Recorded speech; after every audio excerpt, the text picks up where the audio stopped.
Hey. One time.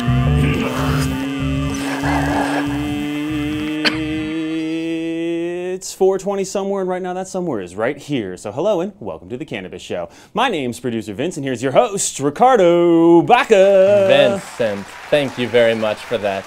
And to everybody joining us today, welcome to the Cannabist Show, where we talk about all things weed. Hashtag all things weed. That's the serious marijuana news and the fun stuff as well. In fact, if you pop onto the Cannabist right now, you can read stories about the U.S. Attorney Office's new fraud charges against 420 company Fusion Farm. Be ready for a deep dive. About a Nebraska public defender who says the conservative state should decriminalize marijuana. What? And about Virginia Governor Terry McAuliffe, who inadvertently took a photo with Willie Nelson and Willie Nelson's weed over the weekend. And here's the picture. Why not?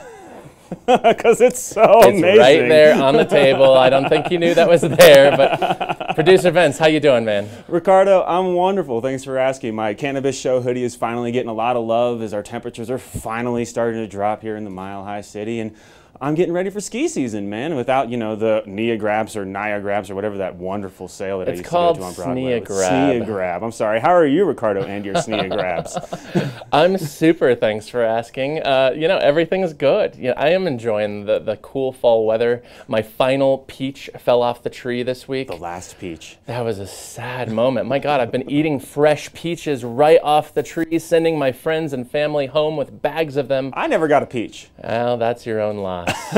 Vince, hey, let's just jump right into the week in weed. What do you think about that?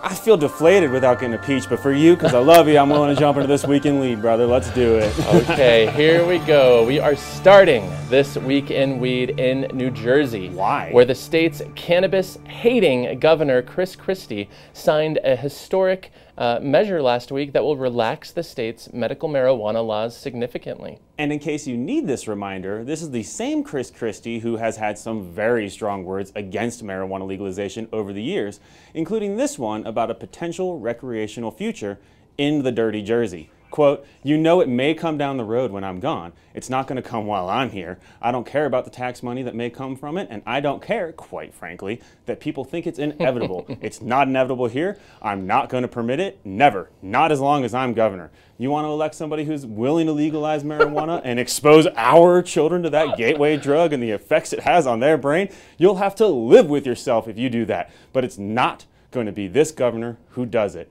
Oh, end quote. Yeah, so Chris Christie, he's not a fan, right? But last week, he signed a measure that opens up New Jersey's medical marijuana program to PTSD patients whose conditions aren't treatable via conventional therapy. And Christie's signature makes New Jersey the 18th state to allow medical marijuana to be used to treat PTSD. It's a big story, especially coming on Christie's watch. Of course, this is not retail, this is medical, but still, he did not want to expand the program. I think this speaks to the stories, the anecdotes that are shared by some of these veterans and other people who are suffering from PTSD. Yeah, but Vince, elsewhere in the week in weed, moving on, a new poll looks at how Coloradans feel about their legal marijuana experiment nearly 4 years after voting yes on legal weed. And Ricardo, these poll results are important because they identify what Colorado residents are thinking right now. I mean, think about it. With 9 states voting on cannabis measures in November, there are activists on both sides of the legalization issue trying to convince people in their states to vote a certain way by telling them that Coloradans are hating legal weed or loving legal weed or hating legal weed or loving legal weed, depending on who you're talking with. So which one really is it, Ricardo? Well, you know, here's what the new poll found, and that's a majority of Colorado voters say legal marijuana has had a positive impact on the state, on its economy, and they would not support a repeal of Amendment 64 if it were on the ballot this year. The poll was conducted by Public Policy Polling and commissioned by the Pro-Legalization Marijuana Policy Project. And for those polling geeks out there, you know who you are. Its margin of error is plus or minus 3.9 percentage points. And I know who you are, polling geeks. You're always writing us, well, what's the margin of error? What's the sample size? But Vince, while it's true that some Colorado voters have buyer's remorse, a majority of voters here see the legalization of cannabis as a positive thing. It's not the Brexit. It's not the Brexit, no. Moving on in the Week in Weed, Vince, we couldn't finish this segment and not talk about the Mexican weed bazooka, could we, Vince? There's a Mexican weed bazooka? I mean, no, we could not. And for those people who are left in the dark, like I was until seconds ago, here's an amazing but blurry photo of the Mexican weed bazooka in question and all its glory. You know, this news is so crazy, but federal authorities in Mexico discovered an unlicensed van in the northeastern Sonora state, and that shares a border with Arizona. The van was outfitted with a 10-foot-long metallic tube, along with an air compressor, a gasoline motor, and an air storage tank, according to the Mexican police. When is this coming to the Colorado State Fair instead of all those t-shirt cannons, dude? I mean, drug smugglers were using the device to transport illegal goods, weed included, over the border guards and into the U.S. Over. And in honor of those precocious and inventive drug smugglers, I give you hashtag Mexican Weed Bazooka. That's the best hashtag of the week. Lastly, in the Week in Weed, I am thrilled to introduce a new weekly segment here on the Cannabist Show. Woohoo! A deep but quick dive into one of the most interesting stories of the week about marijuana, of course. So here is Cannabist policy and business writer Alicia Wallace with this week's quick hit.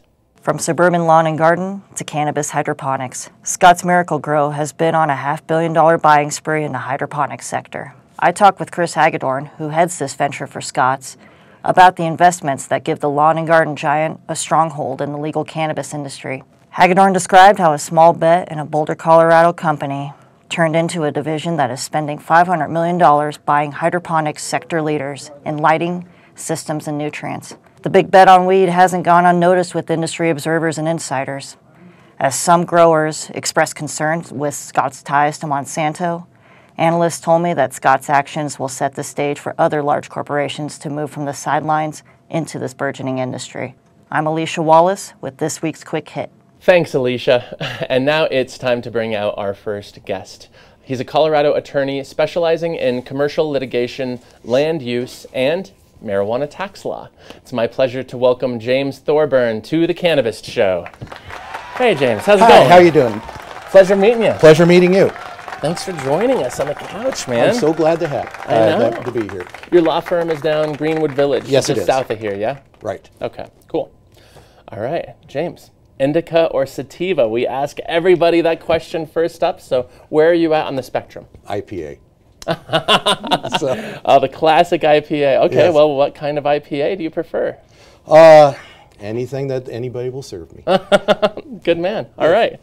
Well, you are a tax attorney, and I love talking to tax attorneys because, especially in Colorado, you understand federal tax codes as well as the unique concerns of the Colorado legal marijuana industry, and this is the industry you work with. So this is something we've talked about before on the show, but I think it's important enough to talk about again, especially given your expertise on this. Let's talk about why 280E is still a thing. Here we are almost 3 years after these sales were first implemented, and 280E is still very present. Not only is 280E present, but the IRS is becoming more aggressive to the industry in enforcing 280E. More aggressive. More aggressive. Okay, real quick, our viewers, they know what's up, but the quick outline of what 280E is before you get into what I asked you about. The real quick line is, whatever you make, the government's going to take. Right. That's the bottom line of 280E. And isn't that taxes in general? Well, or marijuana companies? No, this is even more so. The 280E was adopted about 30 years ago, and what it does is it disallows all of the deductions that a normal business can take for their normal business expenses. What it ends up, the practical effect is that the tax is about 100% or more of your income. And what is that percentage for a traditional business? Typically, you'd be looking at 35% of net income. So we're talking more than twice what normal businesses pay is what's being paid by marijuana businesses. So James, why is this still an issue here 3 years into these sales? And as you said, they're being more serious about going after cannabis businesses than they were 3 years ago. We're certain that there are politics on the side of making cannabis illegal again. We're sure that there's politics going on that way, but the IRS, the official position is we are just trying to enforce the tax code. Of course, this enforcement is taking the most aggressive approach possible with 280E to minimize the amount of income that the dispensaries can make on their shops. And so do you think there is some sort of politics behind this? Is this Yes. the IRS saying this is a prohibition, you know, still operating in kind of a prohibition state since this substance is still technically federally illegal? It wouldn't be just in the state of Colorado, it's national. And we don't know. It is just speculation at this juncture. But it seems to be that there are two factions in the federal government. There are the pro-weed factions and there's the anti-weed factions. And it seems like what we're seeing is on the Treasury side, there is a lot of anti-weed faction going on there. It's hard to explain otherwise when you see the Department of Justice on the one hand taking a hands-off approach. But then the IRS, through Department of Treasury, which includes FinCEN and Federal Reserve and all of that, is taking a very anti-marijuana approach. There has to be politics going on somewhere in the background. It would be a fun chart to create, you know, all the federal agencies, who's, you know, hands-off, semi-pro-weed, more understanding, who is, you know, punitive, going after this industry any way that they can, even if it's through some semi-obscure code. I mean, is this code applied to any other business in a modern era? I mean, 280E, I can't imagine. It's not being applied against any other industry that we know of at this time. It's possible, and the IRS has even alluded to the idea that it could be applied against the pharmaceutical industry, but it certainly has not at this time. Well, James, speaking of the IRS, our buddies at the IRS, they have been auditing marijuana businesses more and more. It seems like that's picked up in the last 6 or so months.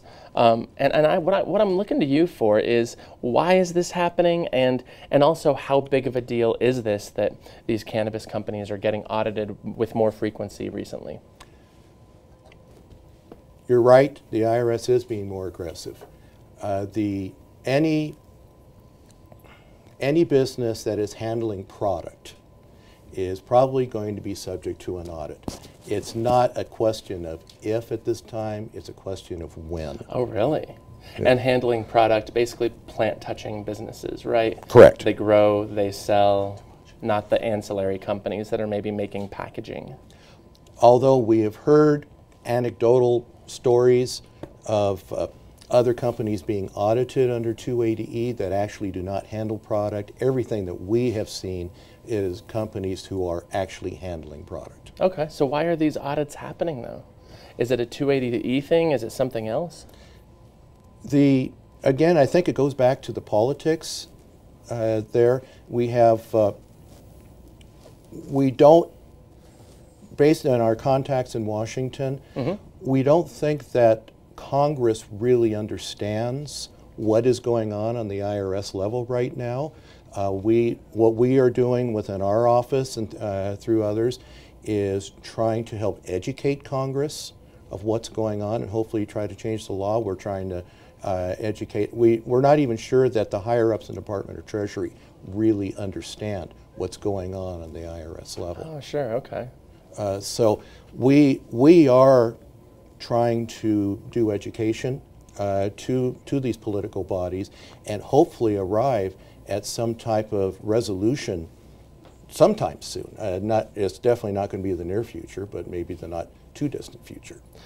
Well, and tax law is so far beyond my area of expertise or even knowledge. I still pay my brother-in-law to do my personal taxes. But you and I were talking before, and this is Part 280E, but there's also another IRS form that comes into the mix, right? Is it Form 8300? Is that part of why these businesses are being audited? There have been recent audits with regard to the cash part of the industry. Form 8300 comes out of what's called the Bank Secrecy Act. Okay. And those are your money laundering laws where they're trying to keep cash from flowing out of illegal enterprises into legal enterprises.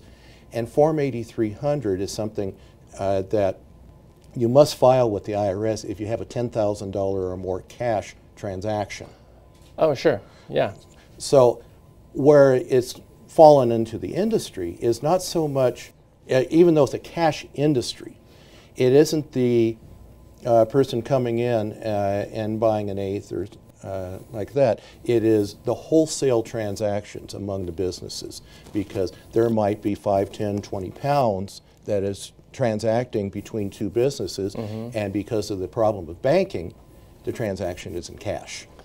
And so with each of those transactions, Form 8300 needs to be filed. Yes. And then with each Form 8300, then that raises suspicions and potential for an audit? Well, part of the problem has been that the industry as a whole has not been aware of this requirement, what we're seeing. Oh, sure. Okay. So what's happened is that there's been a number of cash transactions that have been occurring on the wholesale level, but the Form 8300 hasn't been filed. Oh, sure. And so that has, what we're understanding in our contacts with the IRS is that that is what's on the audits, is because they know that there's been a number of wholesale transactions, large transactions, but they're not getting the reporting. So we've been working with members of the IRS trying to make sure, one, the industry understands what they're doing, and two, we understand what the IRS wants of the industry. Wow, and you know, I don't think there's absolute up to the moment data on this, but and we're going to talk about marijuana banking later in the program. But I know that MJ Biz Daily reported in the last couple months that 60% of these businesses still do not have banking. So 60%-ish of cannabis businesses don't have access to the traditional banking. So that's right. We are seeing a lot of transactions higher than $10,000. That's fascinating. But continuing along this line, you know, there's the big transactions in cash. There's potential audits. There's this form that these companies are now learning that they need to be filling out every time. What's the worst case scenario here, James? Could these audits lead to federal money laundering charges? You mentioned that that's kind of why that form was created in the first place. There is always the possibility there. Based upon what we are seeing with at least the IRS officials that we are speaking with, we think the possibility of federal charges coming out of this are minimized. However, we've been recommending to our clients what we call cautious compliance. We're not we're doing the things that we need to do, but we're not overly volunteering. And what do you mean by that? Overly volunteering, giving too much information? What is that? Well, the business is in the business trafficking and controlled substance in violation of federal law. Sure. So the question becomes, we know right now Department of Justice is not pursuing prosecutions, but that doesn't mean that they can't do it in the future. Right. We could have a change of administrations. We could have we have 2 potential candidates that haven't really come out strongly for or against the industry. Yeah, it's amazing how they've kind of kept that middle of the road approach, right? We don't know who they are going to appoint, either one of them, as their Attorney General, and what their policy will be. Will the Cole Memorandum suddenly disappear, and all of a sudden there's a lot of prosecutions? So even right now, with the hands-off attitude, people in the industry have to be watchful that sometime in the future there might be prosecutions, and we must plan for that. I can promise you, James, that there are multiple people out there listening or watching right now who just had shivers go down their spine with this idea of the Cole memo disappearing, because if they do, of course, that takes away a lot of the protections this industry has operated with for a number of years. Certainly, but our belief is in the long term, regardless of how these things shape out in the short term. In the long term, the industry will prevail. Right now, we have 25 states where it's legal. It looks like we're going to go 29 states in November. The genie's out of the bottle. Sure. The federal government is not going to be able to stop it at this juncture. Now, what is it going to look like in the transitional period from when it goes totally illegal on the federal level remains to be seen. And there's probably going to be some bumps along the way. But in the long term, it is going to be legal and will be regulated. I agree. I think that's the direction we're going on, and it's clearly a path that's been worn by these 25 medical states as well as the others that have gone even further. James, we're going to talk more about this and banking here shortly, but first of all, thank you. Thanks for your expertise. I appreciate it. Certainly. Now, I want to throw to our very own wizard of weed, Professor Pat, for this week's entry in the new Cannabist Lexicon.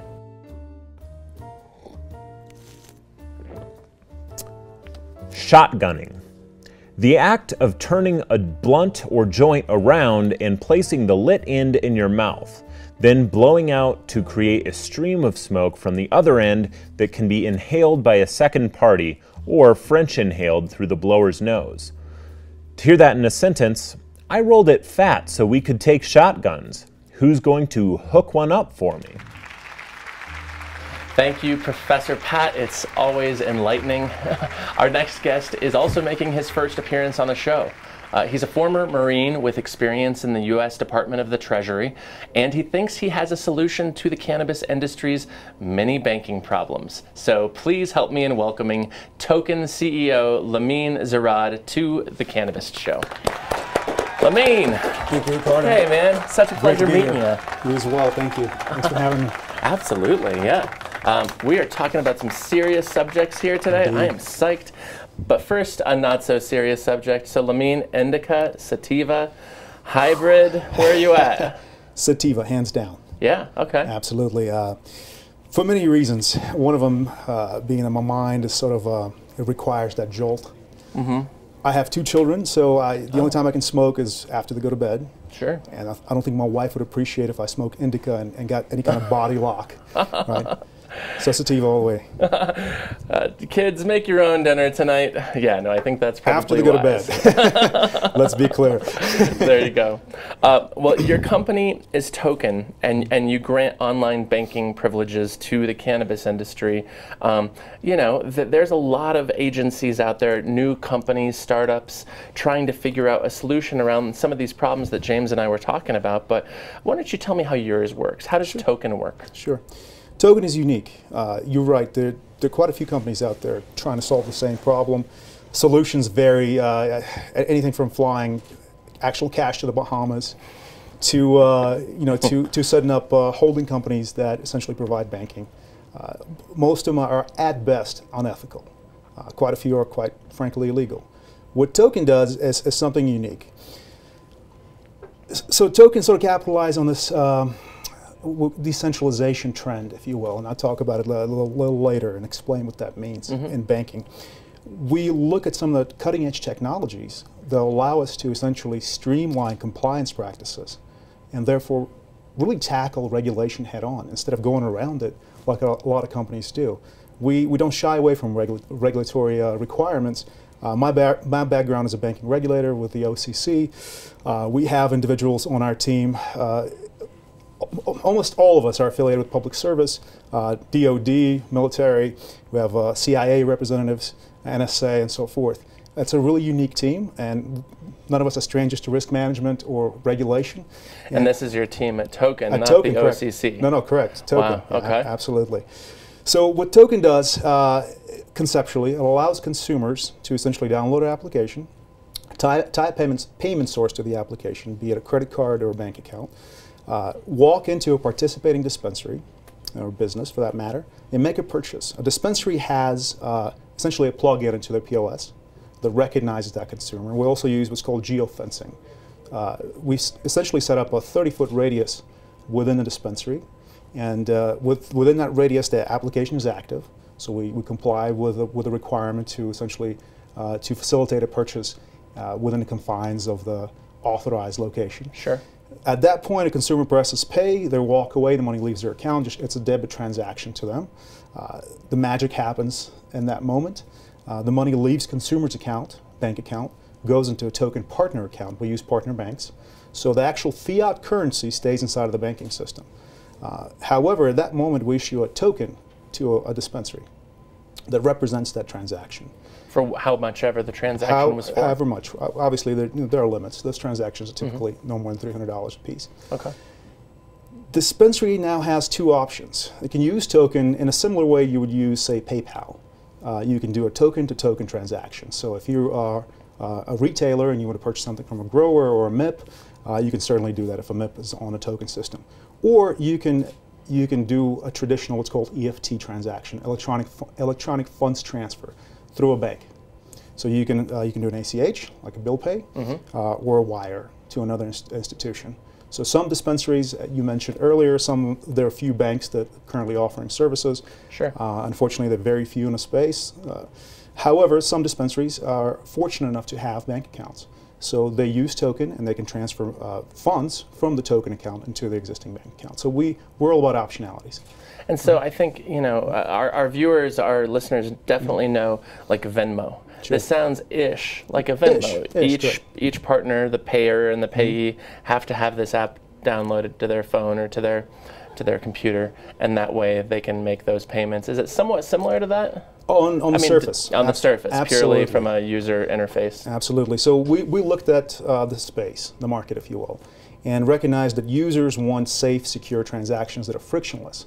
Users don't want to download some application that requires your social security number. However, regulators want something that's traceable and transparent. So there's a conundrum, right? You have a privacy issue and you have regulatory requirements. And what Token does essentially reconciles the two. We identify users when you set up an account with us. We only ask for first name, last name, and a mobile phone number. However, we're able to access this data, mobile data, through carriers, and identify that John Smith is in fact John Smith. And now John Smith, who is of age, can walk into a participating retailer and make a purchase legally and lawfully. On the other hand, for regulators, we want something that's both transparent and indelible, which is a very difficult thing to do. In fact, FinCEN, when FinCEN came out with its guidance, they essentially came out and said, look, banks, here's the guidance, here's a laundry list of things you can do, but guess what? You won't be able to comply because it's nearly impossible to trace every penny of the transaction. With Token, you can. We, A, look at electronic transactions, and B, we use the blockchain. We're not a Bitcoin company, but we use the blockchain as the backbone. And tell me, I have no idea what the blockchain is, but I'm very curious now. Sure. It's. I think I wish I had a PhD in applied mathematics so I can explain how the blockchain works. But the blockchain, at the end of the day, conceptually, is a ledger. It's a ledger that powers Bitcoin transactions, and there are a number of distributed ledgers, if you will. Ethereum's one of them, and quite a few others. So what it does, it allows us. The blockchain allows us to record data on this public ledger with a level of encryption so complex that it's virtually impossible to crack. A good analogy would be putting data in a vault with the vault that's transparent that everyone can see. However, with the number of combinations that exceed the grains of sand in the world. So it's nearly impossible to crack that vault. But being public, it creates this little privacy concern. John Smith may not want the world to see that they bought, X amount of weed, right? Sure. So what we do is we actually hash the data. We salt it and hash its encryption methodology. And then we record that little mathematical number that represents the internal data inside of the blockchain block. And it attaches to another block, and that's why they call it the blockchain. Okay, sure. Yeah, so what that does for regulators, it creates data integrity. So if a dispensary that uses us to get audited, for instance, or a law enforcement agency wants to look into certain activities and ensure that they're in fact lawful, they can look, we can grant them access to our internal system, and they can certainly look at every transaction and then reconcile those transactions against a public ledger and say, look, this is a transaction, this is the qualitative data, John Smith bought, whatever, and this is the mathematical hash that represents this transaction, and there's a corresponding hash on the blockchain. And that's how it creates a data integrity. So Token, how close are you guys to launching? Where are you at in the process? We did a soft launch with a couple of partners last week. Well, we essentially in a beta last state. week? Just Wow. last week, brand new. We've been working on this project for quite some time. In any case, by the end of this month, we'll have our pilot in place. We're hoping to run this pilot for 2 months and then go Colorado-wide and then nationwide. Well, good luck. We'll be following along. Thank you so much. You know, you have such an interesting history. As you mentioned, OCC, a part of the U.S. Department of the Treasury. You've worked at Merrill Lynch. You know, I want to ask you about one of the elements of this marijuana banking conversation that doesn't get talked about a lot, and that is the costs of being unbanked. What are these costs of operating in cash? Because I don't think that's something that the layperson understands. Sure. Quite a few costs. We can separate them into 2 categories, tangible and intangible. So tangible categories are, I think, sort of intuitive, right? If you have a lot of cash as a business, you have to provide physical security to essentially hold this cash. You have to reconcile it, actually physically count it. All those things cost money, right? It's hiring security guards, armored cars, cashless ATMs or ATMs, and then storing this cash somewhere. And that makes sense, because another thing we've talked about on the program a lot is the rise of so many marijuana-centric security companies. Absolutely. When I got the first press release from a very big player in the space now in late 2013, I kind of shrugged my shoulders and said, is there really a need for a marijuana-centric security firm? And now there's 10 or 20 of them in this state alone. So, okay, yeah, that's tangible. Absolutely, and these guys are not shy about kind of letting the world know what they're doing. I just met the CEO of one a couple of months ago, and he basically told me that they have 250 million in a warehouse sitting somewhere. It's just insane to Wow. maintain this kind of cash. So that's definitely tangible. Intangible, in my opinion, is a lot more important category. Because a lot of even business owners, frankly, don't recognize the issue of dealing with cash, that there's intangible costs.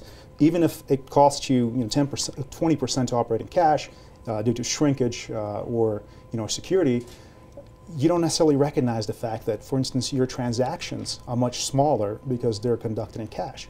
A person walks into a dispensary with a certain amount in their pocket, they rarely go to an ATM to withdraw more. Or if they go to an ATM, they'll take a certain amount and they spend it.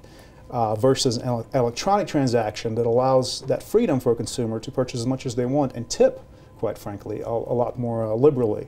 And that's, on average, if you look at other industries, transaction that's done electronically is on 25–30% larger than a transaction in cash. So that's one of those intangible costs. Then I think the biggest one is being essentially kept out of the larger economy. Businesses that cannot plug in lawfully into the banking system are on the outskirts of the greater economy, if you will, of the banking system. And that is problematic for so many reasons. We have essentially a population, in this case commercial, population that's kept out of participating in the great economy. And this population is growing at exponential rates no matter what, but banking services are essential. They're no longer, banking is no longer a privilege. It's one of those rights that I think citizens have in this country. And here you have a great portion of Americans that have no access to banking that are kept in this gray sort of economy. So they're essentially forced back into the black market by the system. So it's a really unique conundrum that we're hoping to solve. And part of that is lending, I'm guessing, that you're referencing. Like if somebody has one shop and they want to expand, how do they do that? Certainly, it's a whole suite of banking services. Lending is definitely one of them. But the most basic function of banking is depository services. If we look at the history of banks, the early banks were essentially temples. Your trust brokers of the Mesopotamia were the temples. And these temples would allow people to essentially bring their assets, and they would secure those assets for them. And of course, they began to lend those things. The banks supposed to be the trust brokers of the community, and they're not performing this function, not effectively anyway. Not for this industry, certainly. Certainly not for this industry, no. All right, now here's a big question for you, Lamine.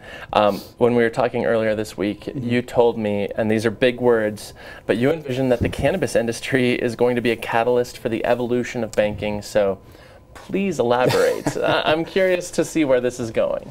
I know it's a reach. Here's the deal. Banking as an institution, if you think of it, hasn't evolved since the Renaissance. Right? Since the 14th century Florence and Medici's establishing their banks, they're essentially first commercial banks. In fact, the latest innovation in banking occurred in the antebellum South, right, in the Confederacy. The branch banking. Branch banking was established to facilitate slave trade. It's a really ugly past to sort of carry. And if that's the last thing you essentially, as an industry, set forth, it's a sad state of things. So you have this archaic institution of borrows and lends, and you have this vibrant ecosystem of finance that has evolved. So now you have this what's called a reef effect, right? A reef is this dilapidated structure that's teeming with life that lives on top of it. That's what a modern bank is. And this is why we had the last, essentially, economic crash, because banks couldn't sustain the ecosystem of this innovation that's grown around them with this archaic foundation. Are you talking about 2008? 2008, okay. Correct. That's just one of the examples. And cannabis industry presents that similar risk. You have this really sort of think of a new species, right? That suddenly existed, evolved. And you have this archaic system that couldn't support the life of the species. And I think human history sort of shows that those large, archaic monstrosities, the Titanic, if you will, large organizations, entities, and institutions, need a serious nudge to move in a direction of evolution. And I think cannabis could be that catalyst. Cannabis presents a risk that banks simply cannot account for and analyze effectively. But if we create a series of models to help banks evolve the way they perceive risk, that could essentially be the catalyst. It can be the momentum the banks need to move forward and extending services to quote-unquote high-risk industries or even populations. You have large populations of unbanked individuals, for instance, migrant workers, kept out of the economy, various immigrant groups kept out of the economy. So my background, I'm an immigrant. I came to the States from Russia in the 90s. And I certainly have experienced that as well, being sort of kept on the outskirts of the greater sort of society, if you will. And through my experiences, I was able to integrate. And I feel that this industry is very much in a very similar position, but on a much grander scale. So how likely do you think that's going to happen? In terms of the banking evolution, inside and out, yeah. I think banking is moving in that direction, and we certainly see those trends in decentralization technology sort of movements. Blockchain, as I mentioned before, it's something banks looking at very seriously. They're looking at blockchain as a survival mechanism because they're not going to be left behind when people are actually exchanging value back and forth outside of banks. But that's going to force them to evolve. Banks are going to go from this vertically integrated centralized hubs, right, into flat structures that facilitate transactions. Banks are going to become platforms, right? Think of Microsoft, right? When Microsoft first came out, Microsoft allowed other companies to essentially plug in and develop programs that would operate, that would essentially exist within its operating system. This is what a similar bank to what Apple's doing now with apps. And Apple, Google, Android platform.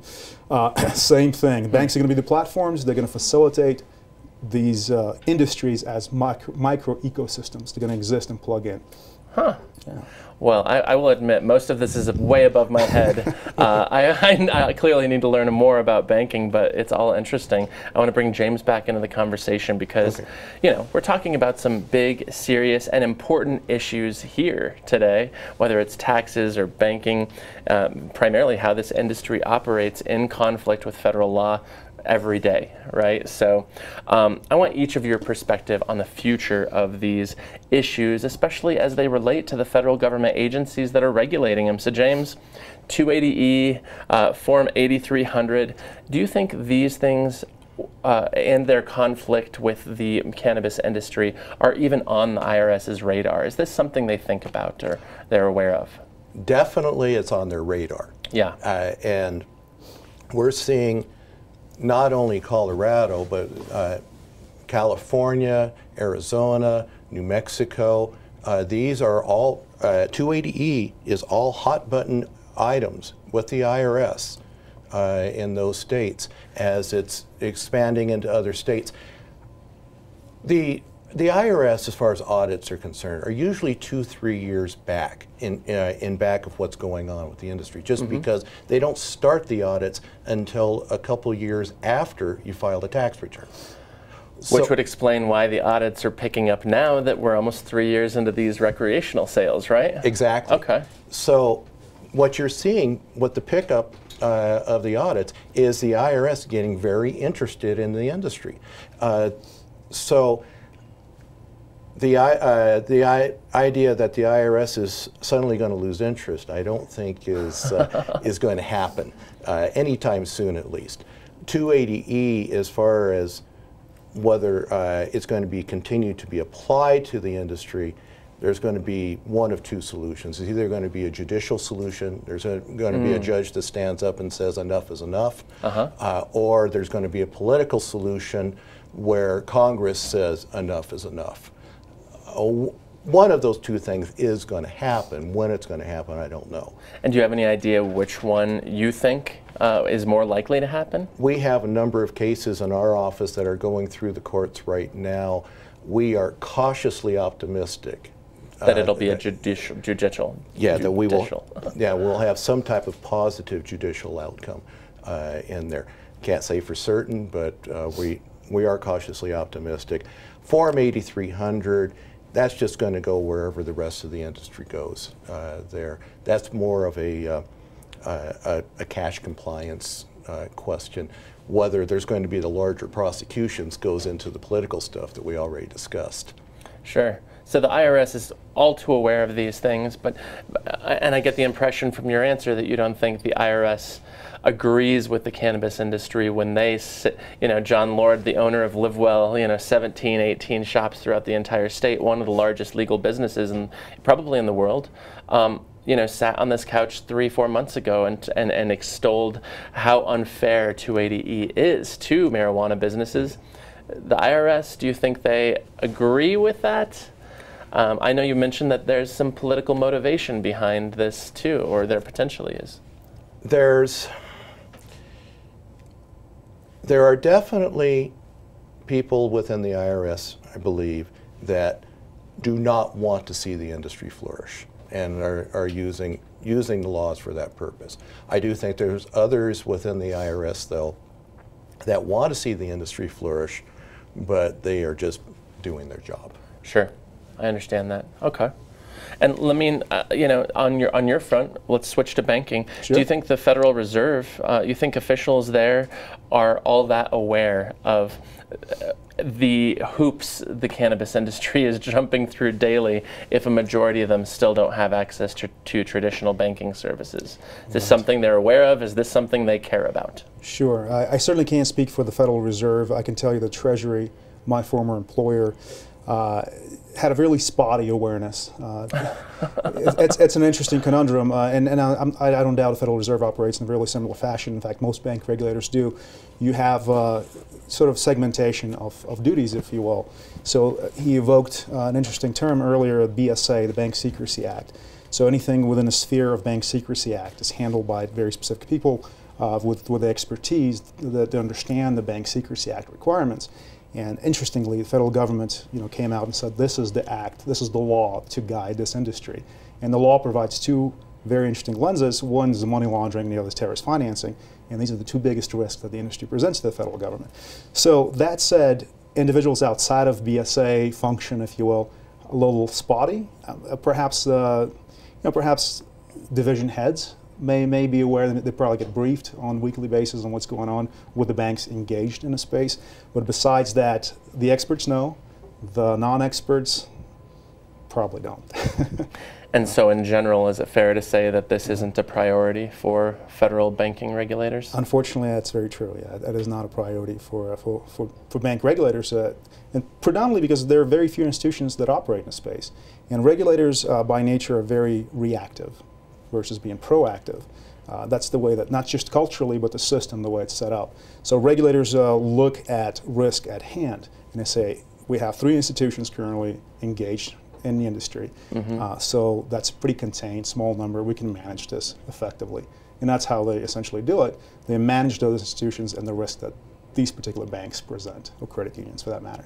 So outside of that, you know, it's out of sight, out of mind. And politics is another important factor here. It's, you know, technocrats are inherently political, despite the fact that they're technocrats.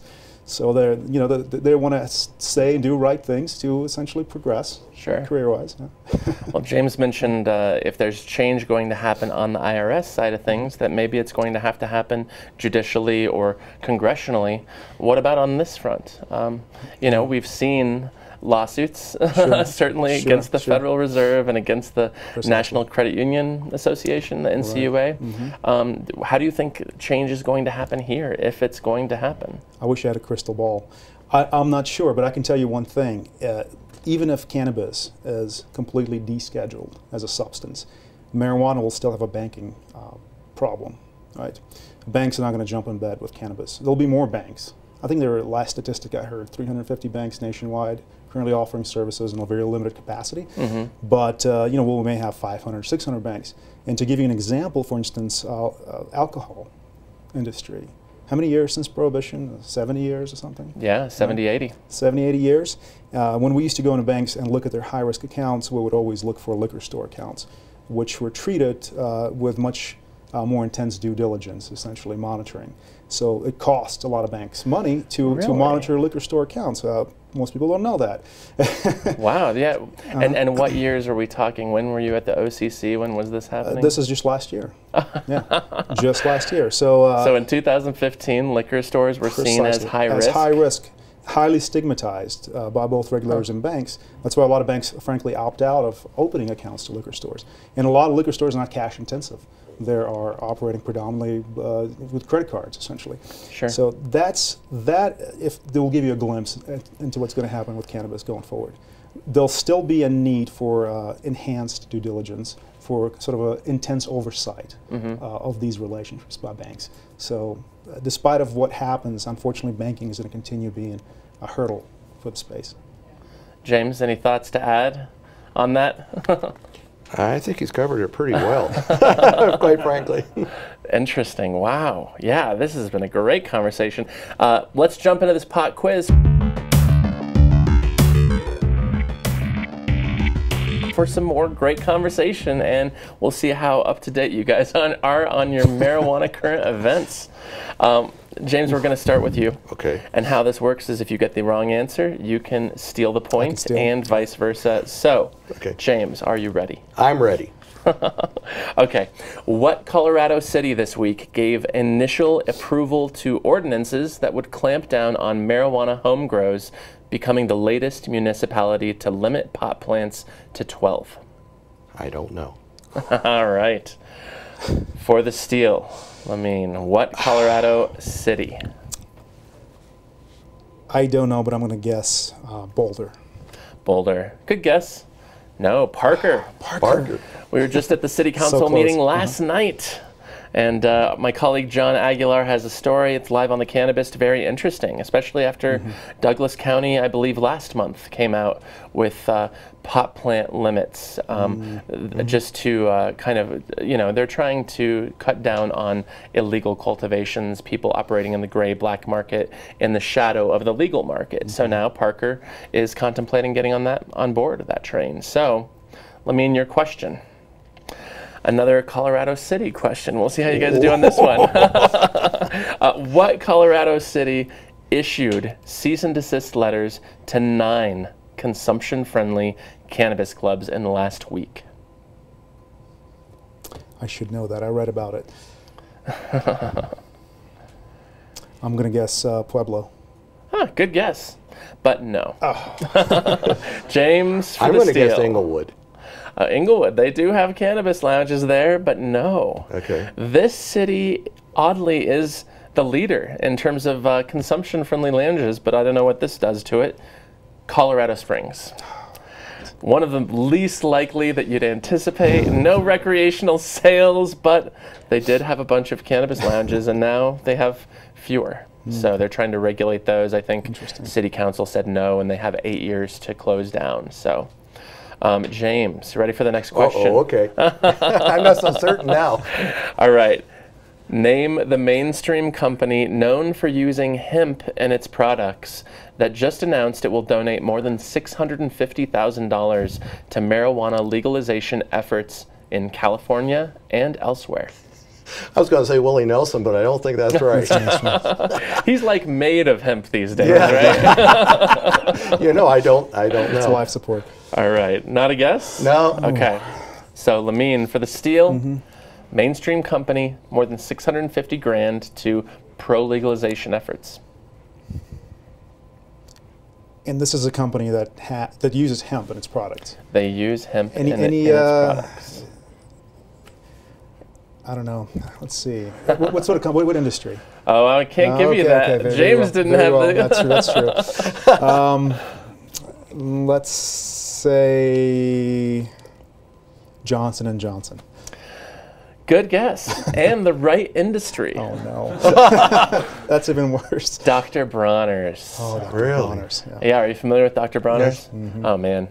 Yeah, I love that. When I posted that story on my Facebook this week, one of our readers commented, he's like, oh my God, we use their products in every room of our house. And it's funny because we do too. It used to be just something that was always in my camping kit. And now it's like, oh, well, this is really good for pretty much everything. So it's in all of our bathrooms and showers. And yeah, so Lamine, last question of this pop I better quiz. do this. That's right. Will we have a score? Will we have a point? Name the casino billionaire who recently donated $1 million to defeat Florida's medical marijuana amendment. I know his name starts with an A, but I can't recall the name. I'll have to pass. All right. James. The name, just like you, it's right on the tip of my tongue. I can't remember the name. I'm going to have to pass too. These are tough questions, but Yes. you guys are game. I appreciate that. And you're right. His last name does start with an A. Sheldon Adelson. Yes. President of the Sands Corporation. And his wife is, she's the founder of a chain of drug abuse treatment centers.